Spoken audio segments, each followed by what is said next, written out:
Keberadaan seni karawitan atau gamelan kini semakin langka. Warga lokal mulai melupakan kesenian khas Pulau Jawa ini. Ironisnya, budaya karawitan justru sangat diapresiasi oleh warga asing. Di Yogyakarta misalnya, sejumlah mahasiswa asing yang menuntut ilmu di berbagai universitas membentuk grup karawitan bernama Jogja Gangsa Nagari di bawah asuhan Indro Suseno. Grup karawitan Jogja Gangsa Nagari yang dibentuk pada 15 Oktober 2016 ini beranggotakan mahasiswa dari berbagai negara, di antaranya Amerika Serikat, Polandia, Tiongkok, dan Rusia. Mereka biasanya berlatih 2 kali seminggu dengan instruktur Anon Suneko, seorang dosen karawitan Institut Seni Indonesia Yogyakarta. Para anggota grup karawitan ini sangat antusias mempelajari budaya Indonesia. Mereka sangat bangga karena dapat belajar kesenian yang tidak ada di negara lain. Bagi mereka, gamelan merupakan perpaduan berbagai alunan musik yang lembut dan dapat menenangkan kalbu.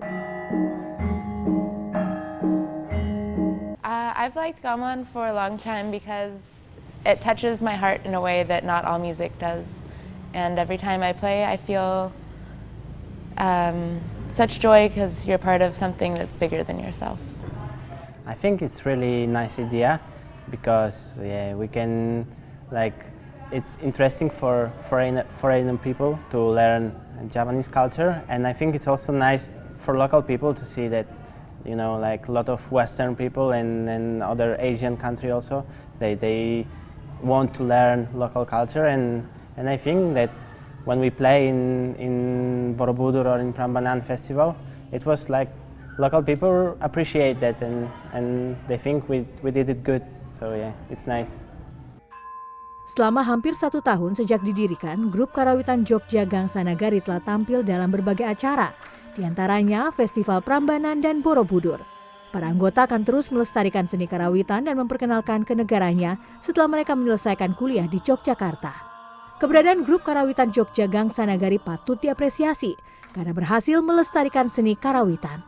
Keberadaan mereka menjadi teguran bagi masyarakat Indonesia agar lebih menghargai dan mencintai budaya Indonesia yang kaya, unik, dan eksotik.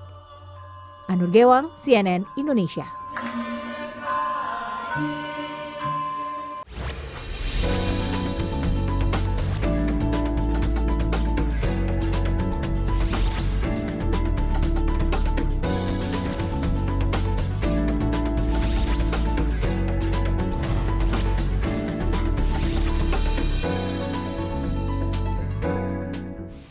Ya, Indonesia itu sangat kaya dengan kesenian tradisionalnya dan sering sekali kita perkenalkan ke mancanegara dan begitu diapresiasi.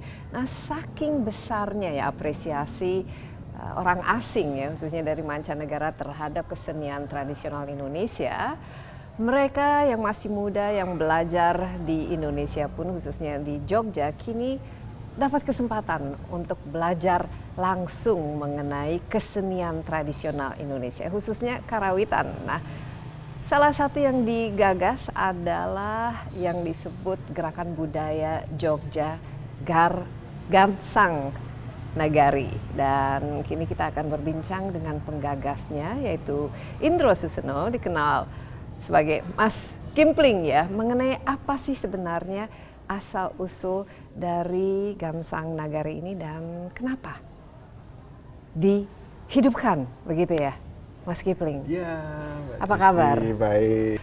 Jogja ini ternyata cukup terkenal memiliki bukan saja universitas, tapi banyak sekali mahasiswa exchange pergantian mahasiswa. Betul. Dan salah satu yang diprakarsai oleh Mas Kimpling adalah Jogja Gangsa Nagari.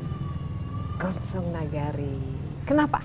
Apa asal-usulnya dan dari mana dapat ide ini? Ini awalnya memang saya berkumpul dengan teman-teman dari Kementerian Luar Negeri. Di sana kan dikenal ada diaspora sama Indonesianis. Nah, Indonesianis ini saya terjemahkan kan orang yang mencintai Indonesia secara real, nyata. Artinya tidak hanya bicara, tapi dia mencintai dan mau hidup di sini dengan sampai susah datang payah. ke luar negeri. Hidup di sini merantau jauh. Nah, saya ada perasaan malu karena seni tradisi yang sebetulnya ini bisa menjadi aset harta karun real, membawa Indonesia kemakmuran ke depan, tapi justru saya melihat kok tidak banyak yang mau belajar.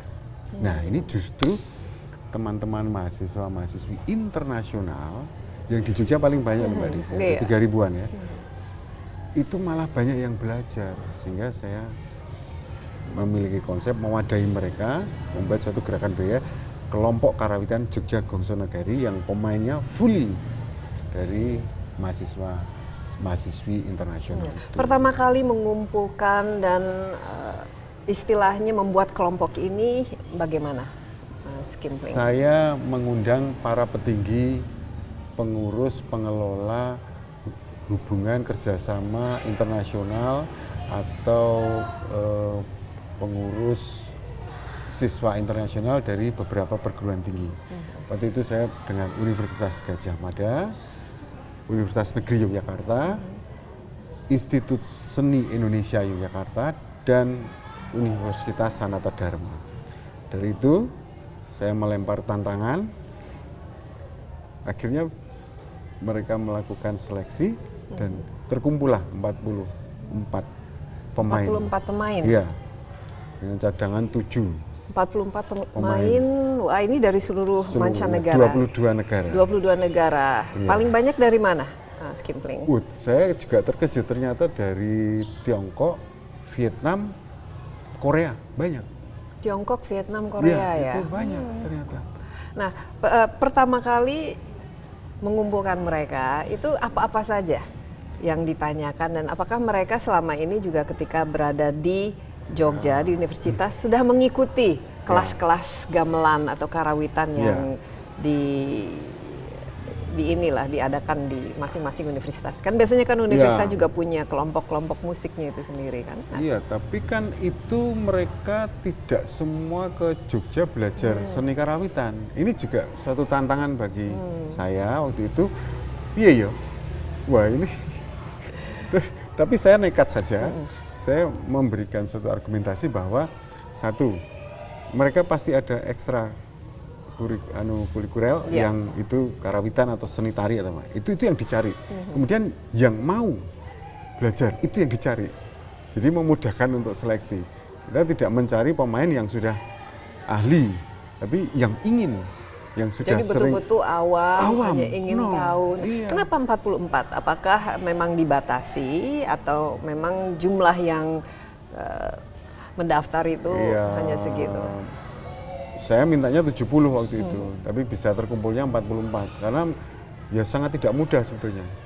Dan melihat permainan mereka, dan saya bertemu dengan seorang pelatih karawitan yang luar biasa bagi saya, Mas Anon. Itulah salah satu kunci yang itu hypnoteacher-nya itu besar sekali kekuatannya. Jadi dari orang nol, orang awam bisa kesetrum untuk supaya ternyata bisa Jadi nabung. latar belakang mereka tidak otomatis punya inilah bakat menjadi musisi dan lain sebagainya. Ini baru sudah 1 tahun belum? Belum, Masih dari baru Agustus, kan? ya, dari Agustus. Apa-apa saja yang sudah mereka lakukan? Sudah ada pementasan kalau tidak salah di Borobudur, di Prambanan. Ya. Bagaimana itu? Jalan menuju akhirnya mementas di depan umum dalam sebuah festival. Waktu itu PT Taman Wisata Candi memberikan tantangan pada saya untuk membuat suatu pergelaran karawitan di Candi Prambanan, tapi di Resto Kinara-Kinari ya. Oke, kita rapat, saya memberikan judul Gebyar Gongso Agung Prambanan.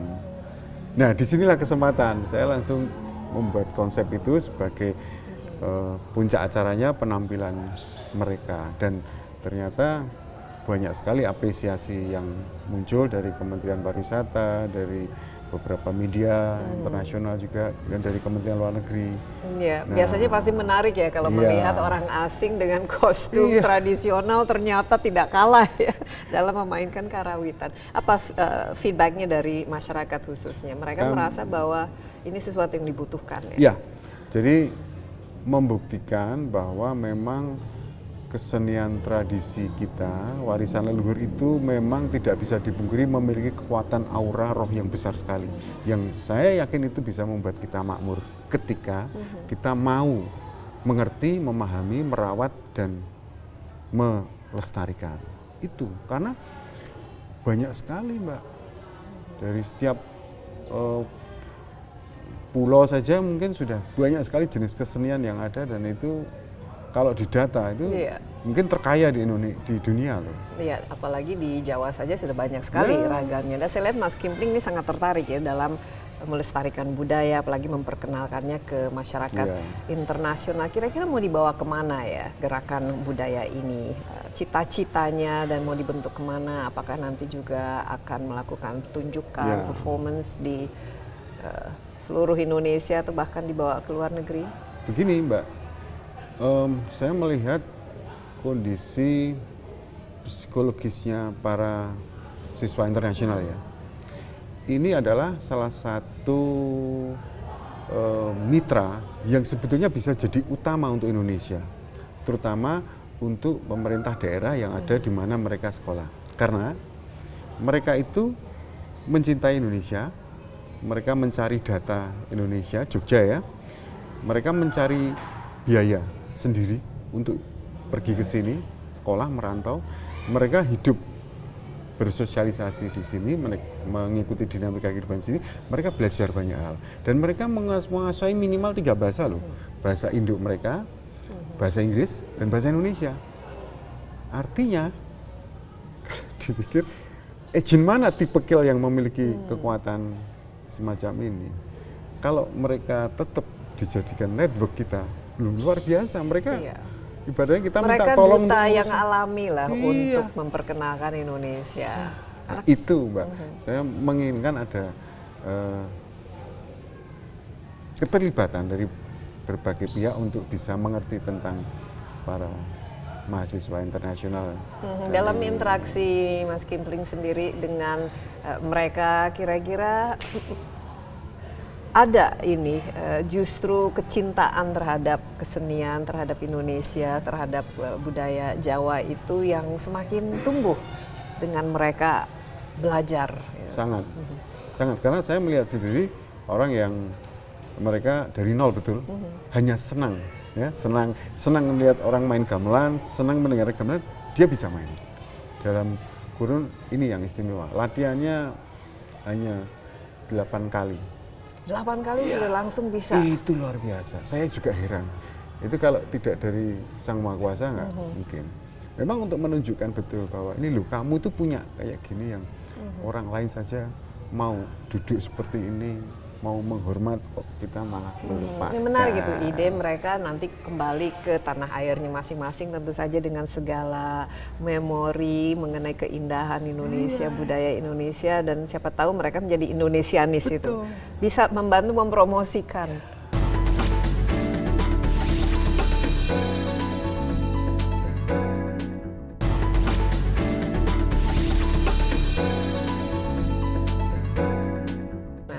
Bagaimana kerjasama dengan dengan universitas itu sendiri? Mereka sangat antusias, mereka sangat mendukung. Dengan misalnya Pemda atau pihak-pihak sedang dirintis lain, apa yang diinginkan dari? Ya begini Mbak, belum ada pos-pos khusus yang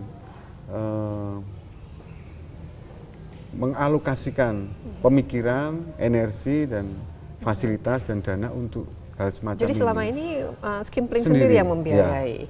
Ya, saya dibantu lah banyak pihak ya. Hanya ada Dharma Siswa. Kalau beasiswa dari Indonesia itu istilahnya Dharma Siswa. Itu ada semacam kompetisi atau pertemuan itu rutin ya. Tapi pemerintah dan itu sifatnya nasional. Tapi kalau di daerah belum ada. Baru saya merintis pertama ini, dan Jogja Gongso Negari kita teruskan lagi namanya Satu Dunia dari Jogja. Itu lebih ke nanti semacam bazar art dari seluruh mahasiswa. Ini apa nanti dipayungi dalam sebuah yayasan atau bagaimana Mas Kimpling untuk jadi menjadi institusi yang lebih formal sehingga bisa mendapatkan bantuan dana mungkin dari para pecinta musik karena tradisional. Itu saya mengalir saja, yang penting saya bisa memberikan wadah untuk mereka berkumpul. biasanya kalau ya kita orang Indonesia kan take it for granted lah istilahnya, ini sudah kekayaan bagian dari kita dan lain sebagainya, jadi malahan kurang diperhatikan. Tapi dengan adanya apresiasi dari teman-teman internasional mancanegara ini, kelihatan ada justru di kalangan anak muda Indonesia sendiri jauh lebih tertarik pada karawitan dan musik tradisional Jawa. Pasti pertumbuhan penggemar seni tradisi di Jogja khususnya memang meningkat dari anak muda. Salah satu contohnya adalah Jogja International Festival Gamelan Festival, itu sudah ke 20 berapa, dan itu pesertanya makin banyak dan anak mudanya makin banyak. Tapi kan sebetulnya gamelan ini hanya sarana, satu sarana, kan banyak sekali seni tari, seni ya seperti presenter seperti Mbak Desi. Tapi nanti mereka mau banyak juga. diperlebar ke area lainnya, mulai dari karawitan, tapi nanti mungkin ke tari-tarian. Iya. Nah, besok ini yang program Satu Dunia dari Jogja itu sudah lebih luas lagi. Jadi masing-masing kelompok, masing-masing mahasiswa mahasiswi internasional yang ada di satu perguruan tinggi itu bebas. Saya hanya memberikan waktu penampilan 35 menit, terserah, bebas. Nah, ini baru 6 perguruan tinggi. Itu nanti saya yakin akan banyak tertarik, dan itu bisa dibuat dari pagi sampai malam, bisa 2 hari, bisa 3 hari. Jadi nanti akan bekerja sama dengan lebih banyak lagi ya perguruan tinggi. Ya. Menarik, Mas Kimpling sendiri bagaimana melihat ya masa depan dari kesenian tradisional Jawa sendiri sebagai seorang yang memang sangat concern, tentu saja ingin ini merupakan sesuatu yang bagian terus menerus ya dari kehidupan kita. Padahal anak muda sekarang kan banyak sekali dengan gadget mereka, dengan video game mereka, sosmed mereka, bagaimana ketertarikan mereka dan keterlibatan dengan budaya tradisionalnya itu sendiri. Beberapa data dari penelitian mengatakan, dari beberapa diskusi mengatakan bahwa Indonesia, Nusantara ini memiliki jenis item seni panggung, seni budaya mungkin terbanyak se-ASEAN atau mungkin se-Asia Pasifik. Mungkin itu, sedunia itu bahkan bisa ya. jadi, Memang bisa luar jadi. biasa. Nah, kayaknya. artinya kan itu harta karun. Kalau semua pihak fokus ke itu kita bisa ekspor art, ya. Untuk seni rupa saja kita sudah cukup mendunia. Tapi untuk yang lain, nah ini peluang. Jadi saya yakin kalau semua bersatu untuk membangun ini, kehidupan seni ini semakin maju lagi, kita bisa kok ekspor. Tapi bagaimana caranya, apalagi anak-anak muda ya Indonesia yang seperti saya katakan tadi, banyak sekali pilihan-pilihan bagi mereka untuk menghabiskan waktunya, dan mungkin kesenian tradisional itu bukan pilihan nomor 1. Sebetulnya kalau menurut saya, kesenian tradisi, seni budaya tradisi itu tidak semata-mata dianggap bahwa itu terus terbelakang, enggak Mbak, terpinggirkan, enggak. Justru itu sangat bisa dinamis mengikuti perkembangan zaman. Contohnya seperti wayang kulit. Ada yang sudah bahasa Inggris 2 jam, 1 jam, terus main di gadget, game muncul. Nah itulah, kalau semua melakukan seperti itu, itulah kekayaan harta karun yang kita gali. Dan itemnya itu nggak terbatas. Nah ini bagian dari strategi dalam mengelola Gamsong Nagari ini. Skimpling. Jadi ada aspek modernnya lah, modernitasnya itu ada. Ada, karena juga mereka dalam memainkan repertoar yang dibuat oleh Mas Anon itu tidak semata-mata klasik, tapi justru yang ritmenya itu mengikuti anak muda. Bahkan ada satu repertoar yang kemarin dimainkan itu ada saksofonnya. Karena jadi kombinasi antara tradisional tapi juga modern ya. Iya, jadi kalau pakem ya sudah itu kan bagiannya yang ada di keraton, ada yang senior. Dan gamelan kan memiliki ciri khas sendiri kan, pentatonik itu kan beda dengan gaya dengan musik dari barat itu sendiri. Ketika mendengarkan mereka, Mas Kimpling, apa rasanya ini? Wow, ini betul-betul ada energinya, besar sekali energinya. Ada perbedaan tidak dari cara mereka? Iya, main Yang dan jelas musik yang dihasilkan? mereka dengan segala keterbatasannya, mereka bermain dengan roh mereka, dengan jiwa mereka. Dia memukul dengan jiwa, dengan kesukacitaan yang utama, dengan penghormatan, dengan suatu peleburan diri terhadap culture itu, sehingga energinya keluar. Dan keterlibatan Mas Kimpling sendiri ini hands on langsung Ya, saya bekerja sama dengan menyusun ininya. kalau untuk teknis karawitannya Mas Anon pelatih ya. Tapi menyusun Tapi maksud untuk programnya, programnya ya, dan ya. lain sebagainya. Kira-kira untuk tahun ini kan tahun lalu kan di Borobudur Festival sudah ikut di Prambanan. Tahun ini apa targetnya? Ikut kemana saja nih para pemain Ya, dari saya masih mancanegara? menunggu program kerjasama nanti dengan Kementerian Luar Negeri.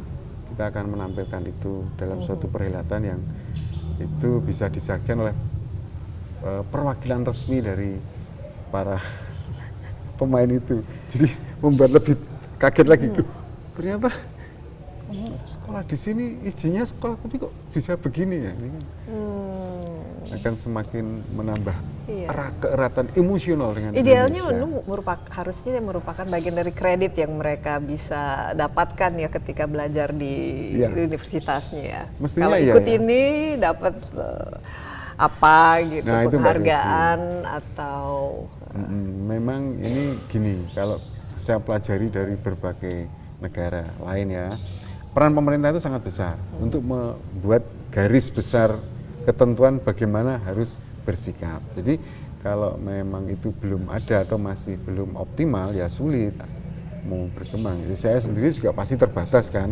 teman-teman juga terbatas. Tapi kalau ada regulasi semacam tadi Mbak Desi bilang bahwa akan nambah kredit poin atau jadi mereka juga merasa inilah terpanggil ya untuk ikut dalam kegiatan seperti ini ya. Seperti di dinas kebudayaan atau pariwisata kan klausul-klausul pembiayaan untuk pementasan atau pelatihan atau kan ada, tapi kan tidak untuk mereka, nggak ada yang untuk mereka ini. Padahal itu tadi kelebihannya bahwa mereka bisa menjadi channeling atau network setelah mereka pulang.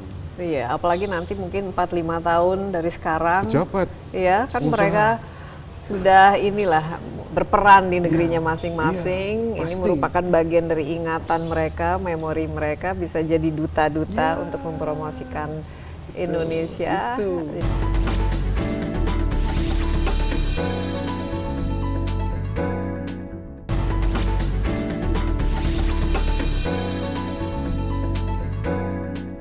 Tapi ngomong-ngomong tadi mengenai masalah pendanaan ini kan pada akhirnya supaya sustainable, apa rencananya Mas Kimpling? Karena tidak bisa terus-menerus kan dari usaha pribadi atau minta tolong sana-sini, harus ada semacam wadah ataupun sesuatu yang membuat ini bisa langgeng, bisa jangka panjang nafasnya. Wadah itu nanti akan, bayangan saya adalah semacam konsorsium kecil. Jadi kayak panitia tetap itu ya. Jadi ya memang nirlaba masih. Tapi kan harus punya aset, minimal harus punya gamelan sendiri, terus nanti kostum dan juga bayar pelatihnya kan. Kalau itu begini Mbak, masih bisa diatasi dengan satu program yang dibuat. Jadi ketika nyantol pada suatu program pementasan, nah itu bisa diatasi semua problem-problem itu. Karena kembali lagi saya menggagas ini, pasti saya sudah persiapan dengan network yang kuat. Jadi saya menggerakkan juga pihak-pihak lain. Contohnya waktu di Borobudur. Sulit untuk membuat mereka tertarik, excited, atau memang perlu sentuhan dari seorang Kimpling untuk membuat mereka yakin bahwa ini sesuatu yang memang perlu.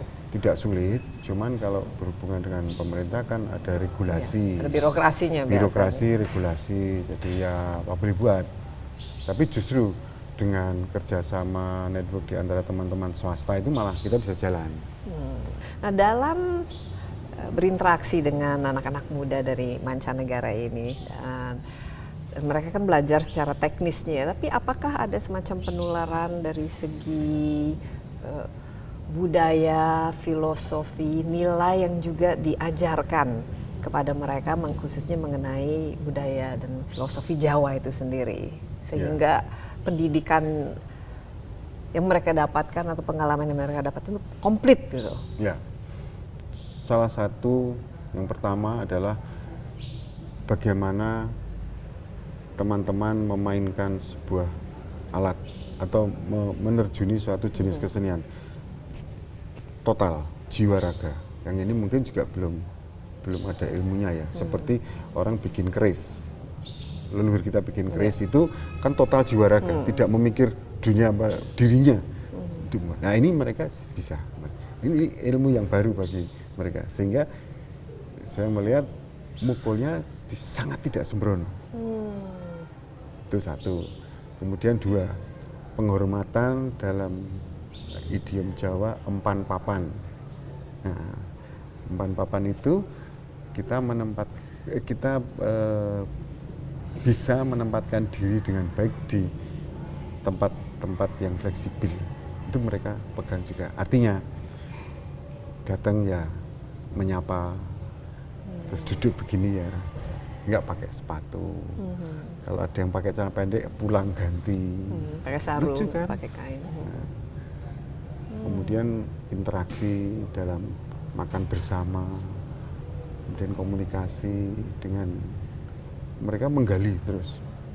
Jadi memainkan gamelan itu hanya sebagai suatu seperti alat strum. Ternyata mereka strumnya adalah mereka menggali kebudayaan dan perilaku dan adat istiadat di sini yang menjadi semakin menantang bagi mereka. Ini aneh. Dari 22 negara kan pasti banyak, saya lihat kan ada dari Rusia, ada dari Eropa juga. Mas Kimpling sendiri melihat ada perbedaan dalam cara mereka masuk ke dalam dunia kesenian karawitan itu sendiri. Apakah ada perbedaan dari karakter yang kelihatan mungkin? Apakah ada pengalaman atau observasi yang dari Eropa? Karena ada tadi dari Asia Tenggara, ya. dari Asia Timur, tapi dari Eropa, dari Rusia itu kan dari segi karakter kan mereka juga kan berbeda-beda. Ada kelihatan? Kelihatan. Kalau yang dari Eropa, Amerika, tapi Eropa Barat ya, Amerika gitu lebih strict, lebih datang tepat waktu biasa. Artinya memukulnya caranya dia ya kayak orkestra ya, strict. Kalau yang Eropa Timur sama Asia Timur ini lebih luas. Jadi penjiwaannya berbeda dalam wujudnya. Ini memukulnya itu rasanya memakai rasanya lebih cepat. Bukan berarti tidak bagus yang dari Eropa Barat dan Amerika ya, bagus juga, tapi caranya berbeda. Dan anak-anak muda sekarang milenial mereka justru banyak ide-ide ya, banyak kreativitas yang mereka lahirkan ya. Tapi kalau nggak didukung oleh tanda petik regulator pemerintah sebagai regulator ya nggak tajam, ya kan? Iya, tidak fokus jadinya. Iya, tidak fokus produktivitas gitu. Kita harus digembleng terus, produktif. Dan mungkin juga orang-orang seperti Mas Kimpling ini yang memang tertarik ya untuk memberikan wadah, untuk paling tidak membuat jauh lebih fokus lah. Karena wadah itu penting ya. Ya, tantangan toh. Iya, tantangan. Harus produktif dan ukurannya kan produktivitas. Iya. Bahwa itu ekonomik besar, menengah, kecil itu nanti kotak yang lain. Tapi produktif dulu. Kalau kita nggak punya produksi, mau apa? Kalau 250 juta rakyat Indonesia, 100 juta aja menguasai tarian masing-masing, itu produktif, pasti. Tapi harus dalam diwadahi, didukung, dan kemudian juga diukur lah kesuksesan dari produktivitas itu sendiri, sehingga bukan menjadi hobi atau kegiatan selingan yang penting juga sih, tapi kalau kita memang ingin lebih mengedepankan ekonomi kreatif kan, itu salah satu aset yang kita miliki. Kan dari paling kecil ya, seperti ada Koramil, Polsek ya, ada kantor lurah. Sampai ini kan ke sampai yang nasional ini kan tinggal Iya, tampung aja. harus ada gerakan. Makanya Iya. dimulai dengan gerakan-gerakan seperti ya Gangsang Nagari ini, Iya, kecil tapi kita harapkan ke depannya akan tumbuh, Iya. berkembang lebih besar sehingga juga menghasilkan Iya. duta-duta Betul. mancanegara, orang-orang Indonesia ini yang Iya. memang cinta, mengenal, Iya, iya. merasakan dan mengalami kehidupan Betul. di Indonesia sehingga kita tidak perlu terlalu berjuang untuk mempromosikan hal-hal yang positif ya tentang Mohon Indonesia. dukungan dan doa restunya dong, Iya. Mbak Desi dan Skimpling, terima kasih banyak Ya. atas waktunya. Semoga sukses Amin. dan terus membina ya. adik-adik mahasiswa dari luar negeri ya. Dan setelah ini kita akan berbincang dengan salah seorang murid dari Gangsang Nagari ini, murid karawitannya, dan juga siapa sebenarnya yang mengajar mereka setelah yang berikut ini.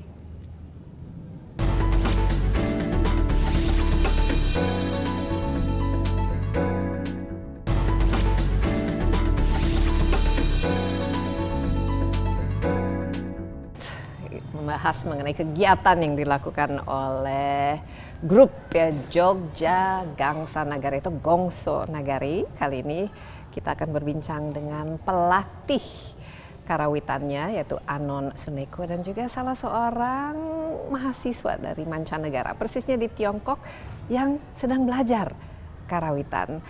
Nama Indonesianya Sandra Wulandari. Nama Tiongkoknya agak lebih susah untuk kita pronounce ya. Hi Sandra. Hi. So let me pronounce your Chinese name. Mandarin name. Chinese name is like Xu Ziyue. Okay, Xu Zhijie. Yeah, try. Well, let's just stick to Sandra. Yeah. Yeah. Sandra, mahasiswa di Di UNY. di UNY. Ya, Oke. Universitas Negeri Yogyakarta. Belajar apa? Bahasa Indonesianya bagus sekali kamu. Makasih. Saya di sini itu belajar sastra Indonesia. Udah berapa lama? Udah 7 bulan. Ya. Udah 7 Lebih, bulan. ya, lebih setengah tahun. Senang sekali ya belajar di. Ya, senang sekali kalau belajar di sini di Yogyakarta. Ya, ada banyak teman dari Tiongkok. Ya, kalau untuk sama kelas itu 20 orang. Wow, 7 bulan tapi bahasa Indonesia luar biasa. But when you were in China, you were already learning bahasa. Sudah mulai belajar bahasa Indonesia waktu di Tiongkok. Yeah. Like we spent 1 year to prepare the exchange process in Indonesia. Jadi bagian dari pertukaran Yeah. pelajar. Oke. Like Tapi ngomong-ngomong ya, kenapa tertarik untuk belajar bahasa Indonesia? wow, it's a long story. Because as for my own interest, and when I was still in senior high school, that I read a book. Since then, I'm very interested in the local other culture. Since I read a book named was 7 Wonders in the World, and in that book, that conclude a story of Borobudur. Yeah, Borobudur is one of the 7 wonders in the world. And when I saw the picture, I say, wow, it's so fantastic and it's so amazing. I'm gonna to do here. How good, how fantastic, how amazing it is if I can study here or I can work here and just. And here you are. Your dream has come true. Yes, So my how do dream you come find it? Is it according to your expectations, sesuai dengan harapan? Apakah memang Indonesia dan Borobudurnya sesuai yang dibayangkan? Yes, I think it's a little bit 50-50. Yeah, because from my Imagination. or from your- imagination, yes, of the Borobudur, yes, it is. It's like a structure or architecture of Hinduism. And when I come here, I also know more about the local culture. So that was the extra part of my experience in Indonesia. And that's why you are now learning the karawitan? You learn the gamelan. Yeah, So what from- makes you decide to, okay, I want to join this? Saya mau ini ikut belajar gamelan. And if that for the belajar gamelan, actually I have tried in my country, but not the traditional Indonesia instrument. That was angklung. Angklung. Yeah, Angklung, yeah, Angklung is from West Java. It's made of bamboo. Yeah, it was bamboo. And I tried, whoa, it's amazing. It's interesting to play that traditional music instrument like this. So I search, know when I come here that I know more about the local music here. Then I know there was something like gamelan. Gamelan. Then the teacher told me that, oh, now you have a chance, then you have opportunity, you can choose whether you like to join Mas Anon's class to study and play gamelan.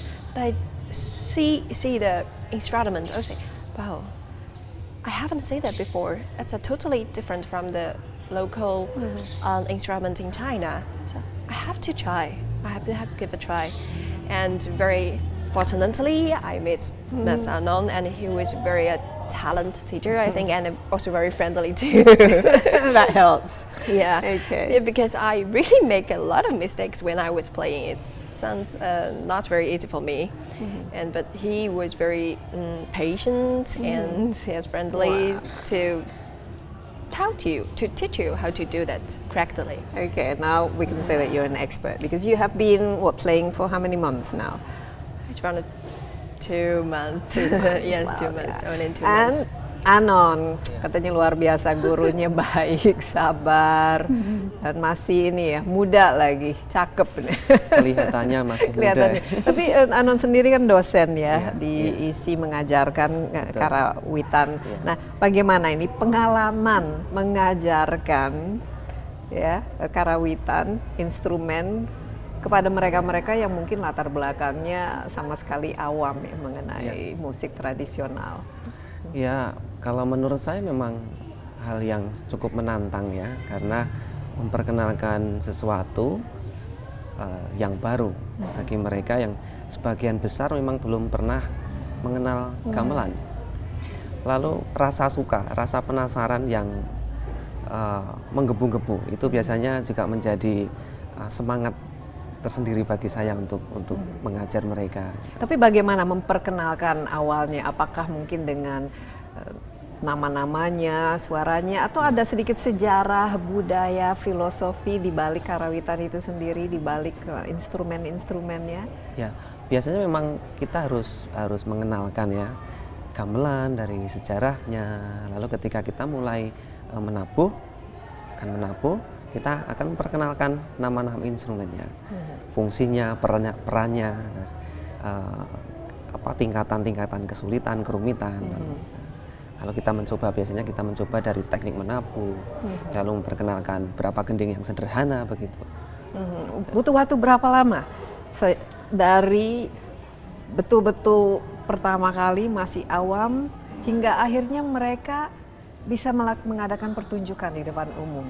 Ya, yang pernah kami alami, kami pernah tidak ada 1 bulan belajar, itu pun hanya Latihan berapa satu kali? minggu 2 kali. 1 minggu Bisa 2 kali? dibayangkan, dan hasilnya luar biasa, karena memang semangat itulah modal utama yang memang bisa menciptakan suatu pertunjukan yang sukses. Ya.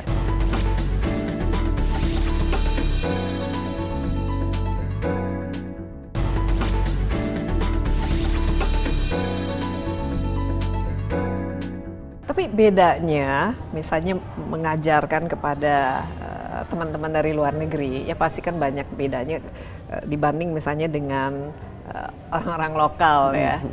Itu selain ya harus ada introduction atau mungkin deskripsi tentang alat musik itu sendiri, apa yang membuat perbedaan paling mencolok, Anon? Perbedaan yang mencolok adalah latar belakang kami. Salah satunya bahasa. Bahasanya. Kami Jadi bisa kalau ngajarnya pakai bahasa apa? Campur-campur. Ya campur-campur. Memang kalau memang yang kita sudah mengakui bersama ya memang media yang paling universal adalah bahasa Inggris. Ya, itu yang menjadi Dan bahasa rata-rata pengantar. mereka bahasa Inggrisnya Iya. bagus. Lalu kan? setelah itu karena memang kalau belajar karawitan itu beberapa kosakata, vocabnya itu memang dalam bahasa Jawa ya, kadang-kadang memang sulit diterjemahkan dalam bahasa Inggris. Nah, akhirnya mereka mau nggak mau coba belajar bahasa Jawa. Oh, terlalu sulit. Iya. Coba belajar bahasa Indonesia dulu. Lalu begitu. Jadi biasanya mereka kalau sudah apa namanya jatuh cinta dengan gamelan, biasanya mereka apapun yang harus mereka tempuh, belajar bahasanya pun mereka tetap akan Dan menempuh. rata-rata mereka jatuh cinta. Kamu jatuh cinta terhadap gamelan? Udah lama. Sudah lama jatuh cinta. Nah, ada nggak misalnya yang ikut ternyata aduh susah atau nggak ngerti nih? Rata-rata apa reaksi mereka setelah? Memang sebagian besar yang Mendengarkan. pernah datang ke Indonesia dalam program Dharma Siswa, bisa saya katakan sebagian besar akhirnya bisa memahami. Dari tidak tahu sama sekali tentang gamelan, dalam 1 tahun itu mereka bisa presentasi pertunjukan pada upacara penutupan biasanya. Nah, dari situ saya yakin bahwa memang sebetulnya tinggal bagaimana caranya memperkenalkan sesuatu dalam kemasan yang memang menarik bagi mereka dan mudah dipahami, komunikatif. Itu saya yakin, saya optimis sekali. Kuncinya apa, Anon? Selain tadi kan ada bahasa dan luar biasa dalam waktu 2 bulan latihan hanya 2 kali seminggu sudah langsung pede ya, percaya diri untuk ya perform atau melakukan pertunjukan di depan umum. Ya. Itu kan pasti ada kunci rahasianya. Kunci rahasianya salah satunya adalah membangun semangat. Itu yang pertama. Lalu yang kedua adalah yang tak kalah penting adalah kesabaran. Itu harus sabar karena Iya. sangat beda perlakuannya karena kita berbeda budaya. Dan mereka juga berbeda-beda kan. Betul. Ada Sandra yang dari Tiongkok, tapi kan Betul. ada yang dari Eropa, ada yang itu Iya. apa karakter yang Tingkat sensitivitasnya juga berbeda ketika mahasiswa lokal belajar gamelan melakukan suatu kesalahan, itu biasanya kita harus membenarkan dengan cara-cara yang memang tegas ya, seperti layaknya kalau dalam sosial kehidupan masyarakat kita ya memang harus tegas-tegas itu. Tetapi kadang-kadang tegas orang luar tanpa menyinggung. betul. Tapi kalau orang luar itu sangat sensitif. Salah sedikit mereka merasa itu mereka sudah tahu saya bersalah. Makanya saya harus memahami itu. Jadi tidak bisa perlakuannya jelas. Ada ini contoh lucu-lucu ketika melatih mereka. Yang pernah saya alami, saya pernah melatih orang Jepang. Gara-gara dia salah pada 1 tabuhan gong, dia menyesal. Lalu setelah pertunjukan dia menangis. Aduh. Dan menangis sangat sulit untuk dihentikan menangisnya karena dia merasa sangat kecewa. Itu kesalahan besar bagi Dia saya. kecewa terhadap dirinya. Dirinya kan? sendiri. Aduh. Itu Terus ya. Anon bagaimana? Ya. Pasti kamu juga merasa nggak apa-apa kok. Tidak apa-apa, saya bilang gitu. Saya tetap memotivasi itu kamu harus bisa lebih baik untuk kesempatan yang berikutnya. Ini sebagai pengalaman begitu. Jadi unik ya, ternyata mengajarkan orang dengan budaya yang berbeda-beda Ya, itu juga ada tantangannya sendiri. Sandra sendiri kamu gimana? What was the most difficult thing for you when you were learning the musical instrument? And did you feel were there any events or things that happened Ya, that stuck to your mind? sebenarnya saya menangis sesudah saya membuat mistakes also. Oh, kamu juga menangis. Juga, ya.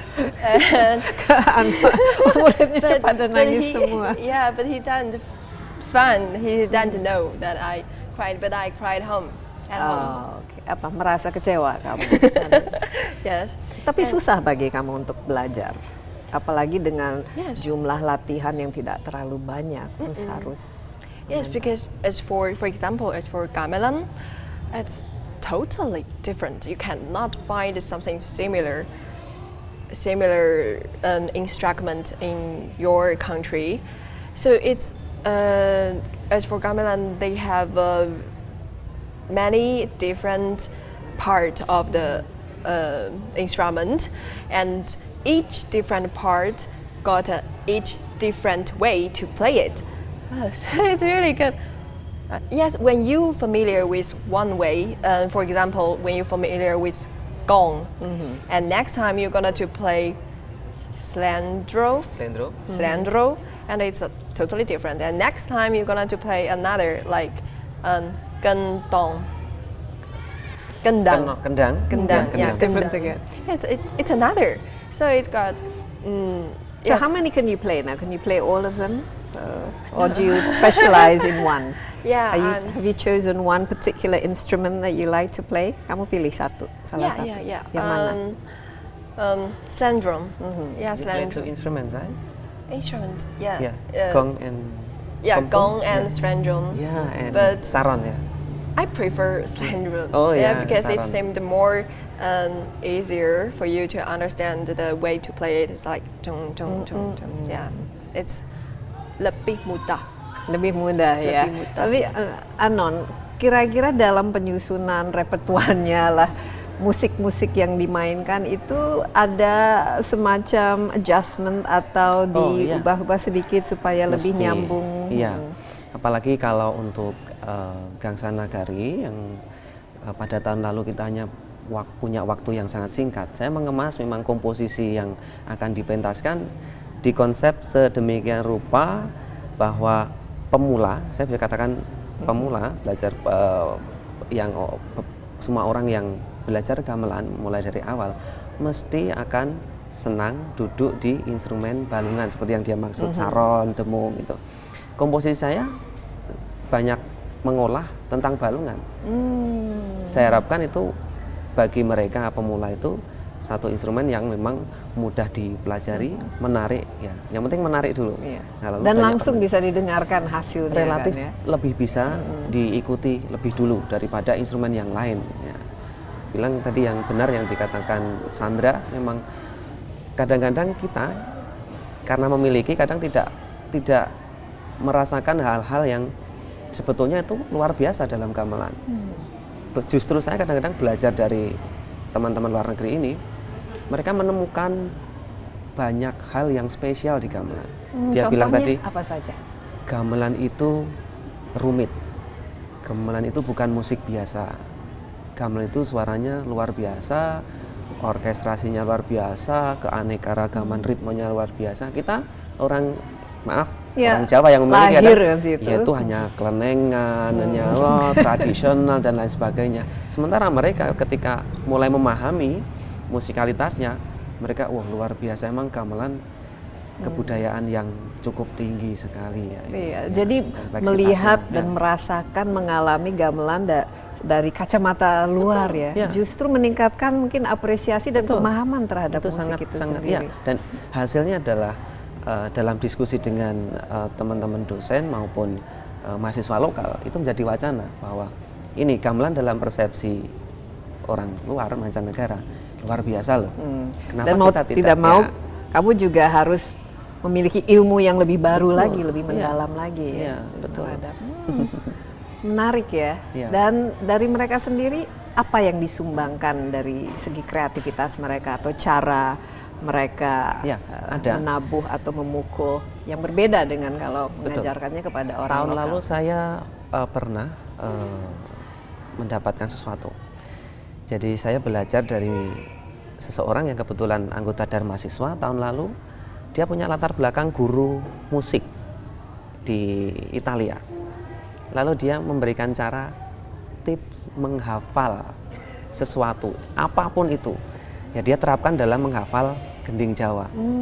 Jadi ternyata yang selama ini generasi muda kalau tidak mendengarkan gamelan, mungkin dari melihat, lalu dari membaca notasi, mereka punya sistem sendiri. Mereka bilang relationship terhadap apapun yang ada dalam gending itu ada entah angkanya atau cara memainkan, gerakan tangan itu bisa dimemori katanya. Itu saya video langsung. Ini bagus nih buat teman-teman tahu ini caranya. Ya salah satunya seperti itu. Jadi saya banyak mendapatkan ilmu hal-hal yang baru unik, ya, ilmu baru dari sangat mereka. berguna ya. Iya. Luar biasa ya. Jadi bagi kamu ini pengalaman yang Ya anugerah ini.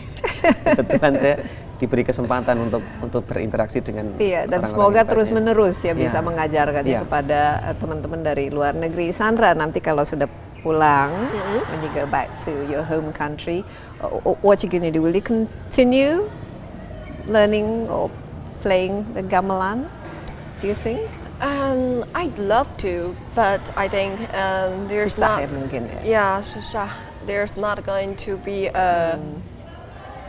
the wholly basic gamelan in our country, and that it's also difficult to find the teachers to teach you.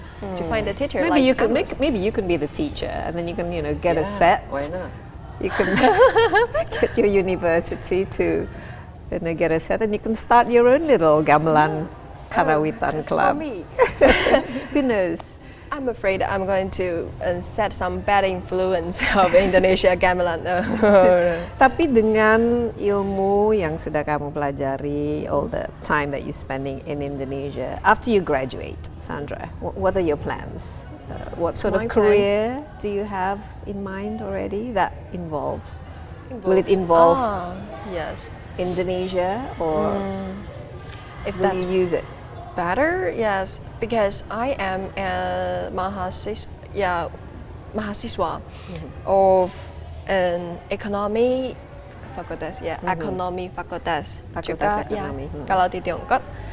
Jadi mungkin saya mau cari kerja atau magang, magang di sini, mau mungkin Jogja atau Jakarta atau Surabaya, ya kota-kota di Java, mau cari kerja atau magang di sini, mau mengalami kalau kerja di Indonesia itu bagaimana, seperti apa, ya.